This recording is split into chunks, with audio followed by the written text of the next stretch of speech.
Movie की शुरुआत में हमें चिंपैंजीज के एक ग्रुप को दिखाया जाता है जो बड़ी शांति से घने जंगलों में से गुजर रहा होता है। तभी उनमें से एक चिंपैंजी अल्फा आसमान की ओर उड़ते हुए परिंदों को देखती है और खतरे को भांप लेती है। कुछ जंगली लोग बंदरों को पकड़ने की कोशिश करते हैं। सभी भाग निकलते हैं सिवाय अल्फा के, और वो लोग अल्फा को जाल में फंसाकर एक धात के बने बॉक्स में बंद कर देते हैं। अल्फा उस बॉक्स के छेद में से अपने परिवार को खुद से दूर होता देख रही होती है और जोर जोर से चिल्लाने लगती है। अगले सीन में हम एक व्यक्ति डॉक्टर विल और रॉबर्ट को देखते हैं जो इसी चिंपैंजी अल्फा पर एक्सपेरिमेंट कर रहे होते हैं। वो अल्फा का नाम ब्राइट आईज रख देते हैं। ये चिंपैंजी आम चिंपैंजियों से ज्यादा बुद्धिमान दिखाई देती है और बहुत मुश्किल पजल को मिनटों में सॉल्व कर लेती है। इसके बाद विल अपने बॉस स्टीवन से मिलता है और इसे बताता है कि 5 साल से एक घातक वायरस दुनिया में डेवलप हो रहा है और ये चिंपैंजी लैग 112 इस बात का सबूत है कि हम कामयाब हो गए हैं। विल अपने बॉस से इस बात की रिक्वेस्ट करता है कि वो बनाई गई वैक्सीन का इंसानों पर प्रयोग शुरू कर दे। स्टीवन विल को बोर्ड के सामने अपनी प्रेजेंटेशन देने को कहता है। इसके बाद हम विल को देखते हैं जो बोर्ड के सभी लोगों को अपनी प्रेजेंटेशन दिखाता है। वो बताता है कि कैसे उसकी बनाई गई वैक्सीन इंसान के दिमाग को ठीक कर सकती है और अल्जाइमर की बीमारी को खत्म कर सकती है। दूसरी ओर ब्राइट आइज लैब में बेकाबू हो जाती है और अपने केज से बाहर निकल आती है। स्टाफ के लोग इसे कंट्रोल करने की कोशिश करते हैं और जैसे ही चिंपैंजी फ्रैंकलिन की ट्रैंकुलाइजर गन को देखती है तो वो वहां से भाग निकलती है।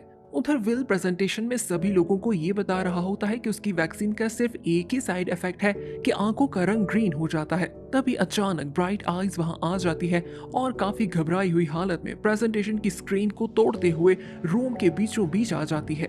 उनमें से एक व्यक्ति उस पर गोली चलाता है। सभी लोग काफी ज्यादा डर जाते हैं और इस चिंपैंजी की यहीं पर मौत हो जाती है। इस घटना की वजह से स्टीवन सारे टेस्ट सब्जेक्ट्स को लैब से बाहर ले जाने को कहता है। फ्रैंकलिन स्टीवन को कन्विंस करने की कोशिश करता है, लेकिन स्टीवन उसे कहता है कि इसे सिर्फ अपने बिजनेस की परवाह है।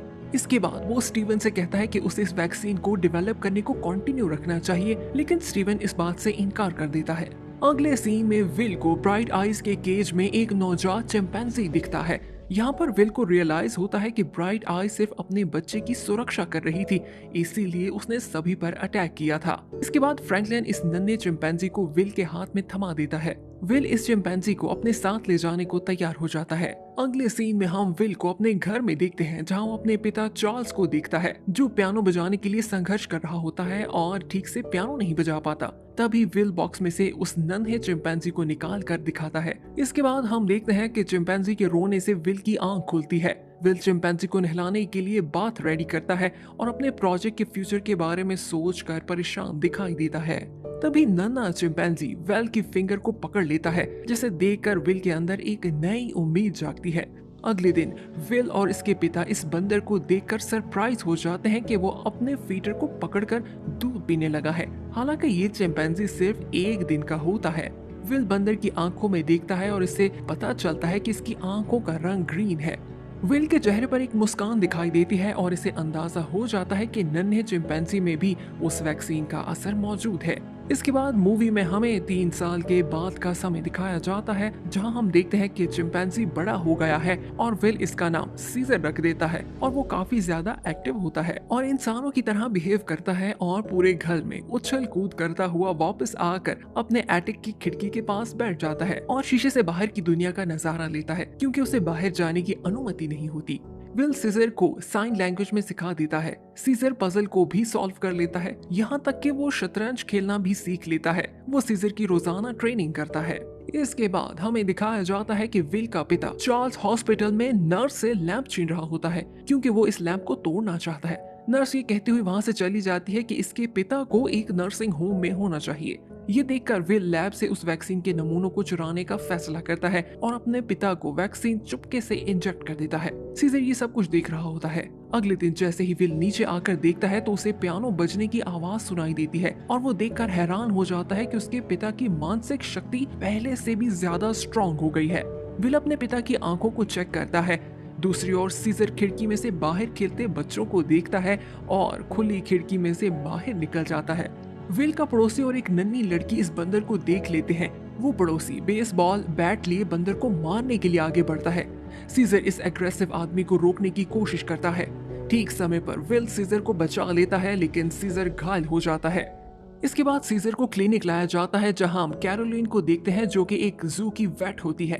कैरोलिन ये देखकर हैरान हो जाती है कि सीजर साइन लैंग्वेज जानता है। विल कैरोलिन को बताता है कि ये कह रहा है कि हमें डिनर के लिए एक साथ जाना चाहिए। इसके बाद हम कैरोलिन को विल के घर में देखते हैं जहां वो विल की तारीफ करती है कि उसने सीजर के रहने के लिए बहुत अच्छा माहौल बनाया है। समय गुजरने के साथ विल और कैरोलिन काफी अटैच हो जाते हैं। कैरोलिन विल से कहती है कि उसे बंदर पसंद है लेकिन वो इनसे डरती भी है क्योंकि समय के साथ ये काफी एग्रेसिव और शक्तिशाली हो जाते हैं। वो एडवाइस देती है कि सीजर को बाहर की आदत भी डालनी चाहिए। फिर हम देखते हैं कि सभी लोग सीजर को घने जंगल में ले आते हैं। विल सीजर की चेन खोल देता है ताकि वो जंगल में आजाद घूम सके। सीजर विल से जंगल में जाने की आज्ञा लेता है। कैरोलिन विल को बताती है कि तुम्हें इसके हाथ पर हाथ रखकर इसको परमिशन देनी होगी। विल ऐसा ही करता है। इसके बाद सीजर घने जंगलों में भागने लगता है और दरख्त पर चढ़ने लगता है। विल सीजर को इसकी असली जगह पर जाता हुआ देख काफी खुश दिखाई देता है। मूवी में 5 साल का समय गुजार दिया जाता है जहां हम सीजर को पेड़ की ऊंचाई पर चढ़ता हुआ देखते हैं जहां से वो सैन फ्रांसिस्को के स्काई लाइन को देख रहा होता है। विल और कैरोलिन प्रेमी बन जाते हैं। सीजर ये देखकर जलने लगता है क्योंकि कैरोलिन सीजर का वो समय भी ले लेती है जो वो विल के साथ बिताया करता था। सीजर उनके प्राइवेट मोमेंट को डिस्टर्ब कर देता है और छेड़ने का बहाना करने लगता है। वापस जाते समय एक कुत्ता सीजर पर बुरी तरह से भौंकने लगता है। गुस्से में आकर सीजर इस कुत्ते को डरा देता है जिससे वो खामोश हो जाता है। इसके बाद सीजर विल से पूछता है कि क्या वो इसका पेट है, जिस पर विल बताता है कि नहीं, वो इसका बेटा है। सीजर विल के इस जवाब से सेटिस्फाई नहीं होता, इसलिए विल सीजर को इस लैब के बाहर ले आता है और इसे सारी सच्चाई बताता है कि कैसे यहाँ उसकी माँ के साथ एक्सपेरिमेंट किया गया और इसे वो वैक्सीन दी गई और इसे मार दिया गया, और इसके बाद वो कैसे सीजर को अपने घर ले आया और उस वैक्सीन का असर आज भी उसके शरीर में मौजूद है। इसके बाद विल और कैरोलिन इस बात पर चर्चा कर रहे होते हैं कि सीजर पर ये प्रयोग करके वो कैसे मानव जाति के लिए अच्छा काम करने वाले हैं। दोनों के बीच आर्ग्यू हो रहा होता है और सीजर ये सब कुछ अपने एटिक में बैठकर सुन रहा होता है। सीजर सारी सच्चाई जान जाता है और इसे अपने वजूद को देखकर अजीब सा लगने लगता है। अगली सुबह सीजर ब्रेकफास्ट में खाना खाने से इनकार कर देता है। तभी सीजर ये बात नोटिस करता है कि विल के पिता ने नाश्ता करने के लिए फोक को उल्टा पकड़ा हुआ है। सीजर इस फोक को सीधा करके विल की ओर देखता है और दोनों चार्ल्स को देखकर परेशान दिखाई देते हैं। लैब में विल अपने पिता के ब्लड का टेस्ट करता है और इसे मालूम होता है कि इसके पिता के ब्लड में ऐसे एंटीबॉडीज बन रहे हैं जिससे दवाई का असर खत्म हो रहा है। दूसरी ओर विल का पिता चार्ल, जिसकी मानसिक हालत ठीक नहीं दिखाई दे रही होती, घर से बाहर आ जाता है और गलती से पड़ोसी की गाड़ी में बैठकर इसे स्टार्ट कर बैठता है। गाड़ी टकरा जाती है। पड़ोसी ये देखते ही विल के पिता को बाहर निकालता है। चार्ल्स नहीं जानता कि वो कैसे इसकी गाड़ी में बैठ गया। सीजर ये सब कुछ खिड़की से देख रहा होता है। वो पड़ोसी चार्ल्स की ओर उंगली करके इस पर चिल्ला रहा होता है। सीजर से ये बात बर्दाश्त नहीं होती। वो खिड़की से कूदकर बाहर आ जाता है और पड़ोसी पर चढ़ बैठता है और इसे पीटने लगता है। हंसकर भागने की कोशिश करता है लेकिन सीजर इस पर जंप करके इसकी उंगली ही चबा डालता है। चार्ल्स सीजर को ऐसा करने से रोकता है। सीजर को अपने किए पर पछतावा होने लगता है और वो चार्ल्स के करीब आ जाता है। सभी पड़ोसी ये देखकर काफी ज्यादा डर जाते हैं। सीजर के ऐसा करने पर पड़ोसी द्वारा कंप्लेन कर दी जाती है और जानवरों को पकड़ने वाली कंपनी के कुछ लोग इसे पकड़कर वहां से ले जाते हैं। इस कंपनी को एक व्यक्ति जॉन रन करता है और इसका बेटा डॉज और रॉडनी यहाँ के केयर टेकर होते हैं। अगले सीन में विल जॉन से कहता है कि सीजर आज तक कभी भी दूसरे बंदरों के साथ नहीं रहा। जॉन बताता है कि उसे समय लगेगा लेकिन बाद में वो घुल मिल जाएगा। सीजर नई और बड़ी जगह को देखकर काफी एक्साइटेड हो जाता है लेकिन कुछ ही देर बाद उसकी एक्साइटमेंट खत्म हो जाती है। ये देख कर के विल उसे छोड़कर जाने वाला है। वो शीशे की दूसरी ओर विल को रोकने की कोशिश करता है और काफी भावुक दिखाई देता है लेकिन विल उसे एश्योर करवाता है कि वो इससे जरूर मिलने आएगा। इसके बाद रात के समय डॉज सीजर को एक पिंजरे में बंद कर देता है जहां सीजर देखता है कि और भी बहुत सारे बंदर पिंजरों में कैद हैं और चिल्ला रहे हैं और ये बंदर उसकी तरह स्मार्ट नहीं बल्कि बेवकूफ है। दूसरी ओर विल सीजर को आजाद करने की रिक्वेस्ट करता है लेकिन क्लर्क उसकी बात नहीं मानती। विल गुस्से में आ जाता है जिस पर क्लर्क उसे बताती है कि उसे शुक्र मनाना चाहिए कि सीजर को मारा नहीं गया। वो विल को इंतजार करने को कहती है। इसके बाद विल जैसा ही अपने घर जाता है तो अपने पिता को निराश देखता है। चार्ल्स सीजर के जाने से उदास होता है। विल अपने पिता से बात करने की कोशिश करता है लेकिन वो इसका जवाब नहीं देता। विल को पता चलता है कि वैक्सीन का असर खत्म हो गया है और इसका पिता पहले से भी ज्यादा बीमार है। विल इस सिचुएशन को देखते हुए काफी परेशान हो जाता है और वो फिर से वैक्सीन को बनाने की सोचता है। इसके बाद वो लैब में जाता है और स्टीवन को वायरस के लिए नई वैक्सीन पर एग्री कर लेता है। उधर जू में सीजर को बहुत ही बुरा खाना खाने को मिलता है और वो इस खाने को डॉज पर फेंकता है। डॉज को गुस्सा आता है और वो सीजर पर होजिंग गन से पानी फेंकता है। डॉज के जाते ही सीजर पानी से भीगा हुआ फ्लोर पर पड़ा दिखाई देता है। सीजर को अपने घर की याद आने लगती है। वो अपने घर की एटिक वाली खिड़की दीवार पर बनाता है और इस पर अपना सर रख लेता है ताकि उस जगह को अपने घर जैसा महसूस कर सके। दूसरी ओर लैब में नई वैक्सीन बनाने के लिए बंदरों को लाया जाता है और इनमें सब बुद्धिमान बंदर कोबा को वैक्सीन के लिए चुना जाता है। इस प्रोसेस में कोबा का हाथ फ्रैंकलिन के मास्क पर लग जाता है, जिससे इसका मास्क उतर जाता है और वैक्सीन हवा द्वारा इसकी सांस में चली जाती है। दूसरी ओर जू में सीजर का सामना जू के बाकी बंदरों से होता है, जहां एक बहुत ही बदमाश बंदर रॉकेट सीजर पर हमला करता है। सीजर इससे दूर भागने के लिए पेड़ पर चढ़ जाता है, लेकिन रॉकेट इसे नीचे गिरा देता है। अभी रॉकेट सीजर को मारने ही वाला होता है कि डॉज ट्रैंकुलाइजर की मदद से दोनों को बेहोश कर देता है। इधर लैब में स्टीवन ये देखकर हैरान हो जाता है कि कोबा बोर्ड पर स्टीवन का सरनेम यानी जैकब लिख रहा है। इसके बाद कोबा पर और भी बहुत सारे प्रयोग किए जाते हैं। तभी अचानक फ्रैंकलिन छींकने लगता है और इसके छींकने से ब्लड निकलने लगता है। उसी रात सीजर जू में एक दूसरे बंदर मॉरिस को देखता है, जिसे साइन लैंग्वेज आती है। सीजर साइन लैंग्वेज में इससे पूछता है कि इसे ये जुबान कैसे आती है, जिस पर वो एक्सप्लेन करता है कि उसे ये सर्कस में सिखाई गई थी। इसके बाद दोनों देखते हैं कि इंसान लैब के लिए एक और बंदर को ले जा रहे होते हैं। मॉरिस सीजर को कहता है कि उसे होशियार रहना चाहिए क्योंकि इंसान स्मार्ट एप्स को पसंद नहीं करते। अगले सीन में हमें दिखाया जाता है कि विल सीजर से मिलता है। सीजर विल को देखकर काफी इमोशनल हो जाता है। विल को पता चलता है कि सीजर को चोट पहुंचाई गई है, जिसका जिम्मेदार वो डॉज ठहराता है। वो डॉज को धकेलता है, तभी वहां जू का मैनेजर आ जाता है और इसे ऐसा करने से रोक देता है और विल को बताता है कि उसे सीजर को यहाँ से ले जाने के लिए कोर्ट के ऑर्डर्स चाहिए होंगे। विल सीजर से कहता है कि वो इसको अभी यहाँ से नहीं ले जा सकता और उसको बाद में लेने आएगा। सीजर ये जानते ही गुस्से में आ जाता है और इसे धोखा महसूस होने लगता है और वो वापस केज में जाकर अपने घर की बनाई हुई एटिक की ड्राइंग को मिटा देता है। इसके बाद चिंपैंजीज को एट्रियम में डाला जाता है, जहां सीजर पेड़ पर चढ़कर नोटिस करता है कि एक सीढ़ियां ऊपर की ओर जा रही हैं, जहां पे एक बड़ा सा केज है और वहां पर गोरिल्ला को कैद करके रखा गया है, जिसे कभी भी बाहर नहीं निकाला जाता। ये देखने के बाद सीजर बाहर का नजारा लेता है और शहर की स्काई लाइन को देखने लगता है। उसी रात डॉज अपने कुछ दोस्तों को जू में लेकर आता है और एप्स को करंट लगाकर अपने दोस्तों का मनोरंजन करता है। उनमें से एक दोस्त सीजर के करीब आ जाता है। सीजर इसे गिरबान से पकड़ लेता है और चुपके से इसका चाकू चुरा लेता है। इसके बाद सीजर इस चाकू से इस केज को खोल लेता है। बोरिस सीजर को वहां से एस्केप होते देख लेता है। इसके बाद सीजर उस गोरिल्ला बक केज को खोल देता है और उसे बाहर आने को कहता है। गोरिल्ला बाहर नहीं आता, लेकिन तभी अचानक वो दौड़ लगाकर बाहर निकलता है और आजादी का जश्न मनाने लगता है और सीजर की ओर देखकर इसका धन्यवाद करता है। इसके बाद सीजर रॉकेट को उसके केज से निकाल देता है। वो गोरिल्ला को बाहर देखकर हैरान हो जाता है। सीजर रॉकेट को पीटता है और इसे मुकाबले के लिए चैलेंज करता है। सभी बंदर इसे देख रहे होते हैं। रॉकेट के पास और कोई चारा नहीं होता कि वो सरेंडर कर दे, इसलिए वो हाथ आगे बढ़ाकर सीजर को अपना नया अल्फा मान लेता है। इसके बाद एक रात वेल अपने पिता चार्ल्स से मिलता है और इसका हाथ थाम कर इसे बताता है कि वो इसे फिर से वैक्सीन लगाएगा, लेकिन उसका पिता इस बात से इनकार कर देता है। हाथ थामे रात गुजर जाती है और सुबह विल को पता चलता है कि उसके पिता की मौत हो चुकी है। फ्यूनरल के बाद विल को अपनी और सीजर की तस्वीर मिलती है। उसकी गर्लफ्रेंड कैरोलिन कहती है कि उसे इस बात को मान लेना चाहिए कि कुछ चीजें बदलने के लिए नहीं बनी हैं। इसके बाद वो लैब में जाता है और उसे पता चलता है कि स्टीवन जल्द ही वैक्सीन को बाजार में बेचने लगा है।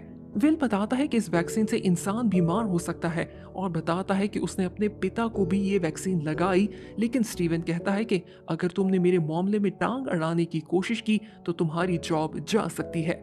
विल ये सुनकर वहां से चला जाता है। इसके बाद हमें दिखाया जाता है कि फ्रैंकलिन की हालत और भी खराब होने लगती है और वो विल के घर मदद के लिए जाता है, लेकिन रास्ते में उसे उनका पड़ोसी मिल जाता है और वो इन पर छींक देता है, जिससे ब्लड उनके कपड़ों और चेहरे पर लग जाता है। अगले सीन में विल जू कीपर को रिश्वत देकर सीजर को आजाद करवा लेता है। लेकिन जैसे ही वो सीजर से मिलने केज में जाता है तो सीजर उससे मिलने से इनकार कर देता है और केज को वापस बंद कर देता है, जिससे बात साफ हो जाती है कि वो अब विल पर भरोसा नहीं करता और इस केज में ही रहना चाहता है। रात होते ही सीजर बाकी बंदरों के साथ मिलकर प्लान बनाता है और सभी को बिस्किट देकर उनका भरोसा जीतता है। जैसे ही अगले दिन सभी बंदर आट्रियम में बैठे होते हैं तो मॉरिस सीजर से पूछता है कि तुम ये सब क्यों कर रहे हो। उस पर सीजर बताता है कि एकजुट होकर हम मजबूत हो जाएंगे और कोई भी हमें तोड़ नहीं पाएगा। मॉरिस कहता है कि बंदर बेवकूफ होते हैं। उसी समय सीजर रॉडनी को केज का दरवाजा खोलते हुए देख लेता है और पासवर्ड को याद कर लेता है।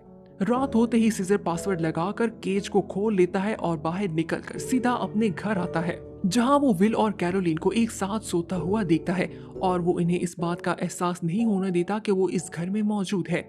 इसके बाद सीजर फ्रिज में से ALG-113 वैक्सीन चुरा लेता है क्योंकि वो जानता है कि उससे सारे बंदर इंटेलिजेंट हो जाएंगे। इसके बाद सीजर वैक्सीन के कैंस को फोड़कर सभी बंदरों को इनहेल करवा देता है, जिसके बाद सारे बंदर इंटेलिजेंट हो जाते हैं। सीजर उनकी आंखें चेक करता है जो अब ग्रीन रंग की हो जाती हैं, जो कि इस बात का सबूत होता है कि सभी बंदर अब स्मार्ट हो चुके हैं। अगली सुबह जॉन नोटिस करता है कि सभी बंदर एक जगह इकट्ठे होकर सीधे खड़े हैं, लेकिन वो इस बात पर ज्यादा ध्यान नहीं देता। दूसरी ओर हमें बेड पर पड़ी फ्रैंकलिन की डेड बॉडी दिखाई जाती है, जो वायरस के कारण मर चुका होता है। अगले सीन में हम देखते हैं कि सीजर अपने पिंजरे में जाने से इनकार कर देता है और डॉज और सीजर के दरमियान लड़ाई होने लगती है।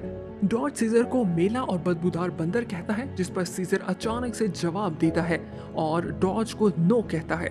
वो ऐसा बार बार करता रहता है। डॉज ये देखकर हैरान रह जाता है।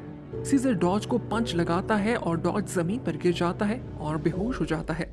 इसके बाद सीजर सभी बंदरों को पिंजरे से निकालने लगता है। रॉडनी बंदरों का मुकाबला करने की कोशिश करता है, लेकिन सभी बंदर मिलकर उस पर हमला करते हैं और उसकी जान लेने ही वाले होते हैं कि सीजर ऐसा करने से रोक देता है और जान लेने के बजाय इसे पिंजरे में कैद कर देता है। दूसरी ओर डॉज टेजर निकालकर सीजर को लगाने लगता है। तभी अचानक सीजर पानी का होज खोल देता है, जिससे इलेक्ट्रिक शॉक मल्टीप्लाई हो जाता है और बिजली के झटके द्वारा डॉज की मौत हो जाती है।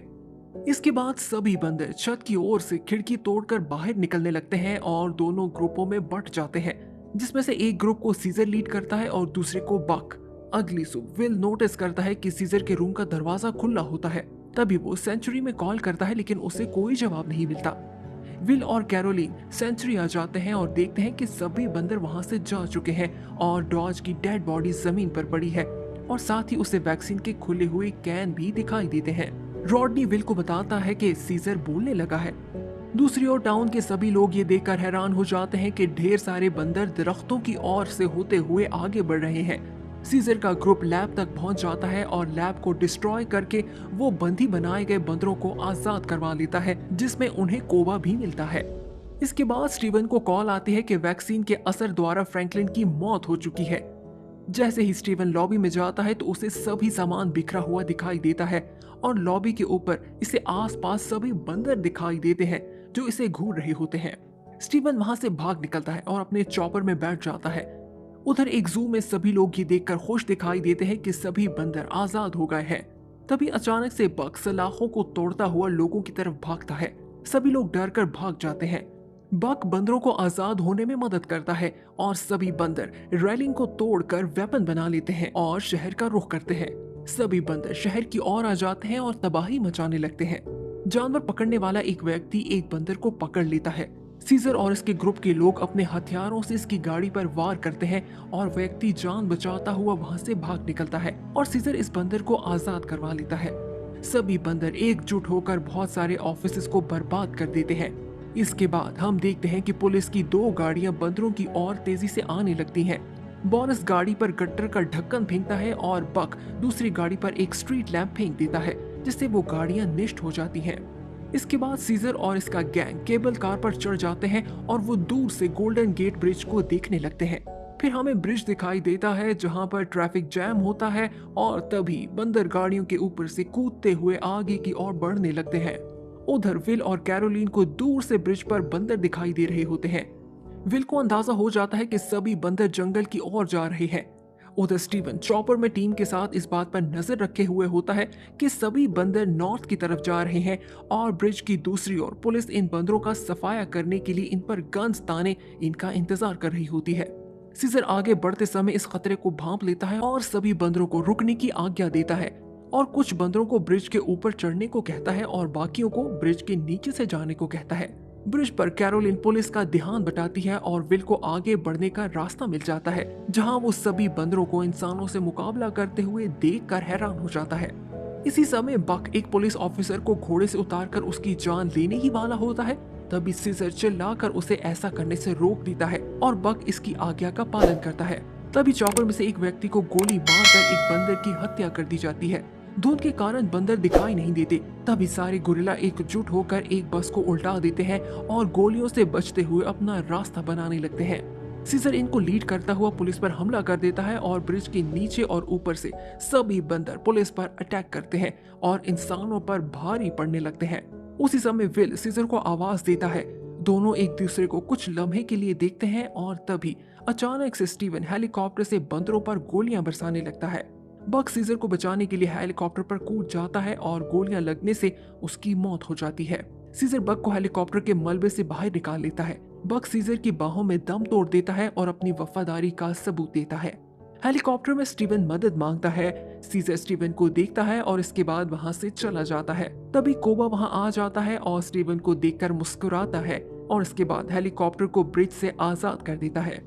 स्टीवन अपनी मौत का नजारा अपनी आंखों से देखता हुआ हेलीकॉप्टर समेत पानी में गिर जाता है। उधर विल पुलिस कार में बैठकर जंगल की ओर जाता है क्योंकि वो जानता है कि सभी बंदर जंगल का रुख कर रहे हैं। जंगल में आते ही विल सीजर को पुकारने लगता है। तभी कोबा विल पर अटैक करता है और उसे जमीन पर गिरा देता है। ठीक समय पर सीजर वहां आ जाता है और कोबा को पीछे हटा देता है। विल सीजर से माफी मांगता है और इससे वादा करता है कि वो इसकी सुरक्षा करेगा। जब वो वापस घर आ जाएगा, सीजर विल के सर को पकड़कर अपनी ओर लाता है और इसके कान में कहता है वो घर में ही है। ये सुनकर विल हैरान हो जाता है कि सीजर बात कर सकता है। वो सीजर की बात को स्वीकार कर लेता है। इसके बाद सभी बंदर सीजर को अपना लीडर मान लेते हैं और सीजर एक दरख्त पर चढ़कर उसकी ऊंचाई पर जाकर पूरे शहर को देखने लगता है। फिल्म के आखिरी सीन में हम उस पड़ोसी हंसिगर को देखते हैं जिसकी नाक ब्लीड करने लगती है और वो इस बात से अनजान होता है कि वो बहुत ही घातक वायरस के साथ प्लेन में जाने वाला है और पूरी दुनिया के लिए खतरा बनने वाला है। यहीं पर मूवी एंड हो जाती है। मूवी के अगले पार्ट को देखने के लिए हमें कमेंट में जरूर बताइएगा। मिलते हैं नेक्स्ट वीडियो के साथ। देखते रहिए इनसाइड रिकैप्स।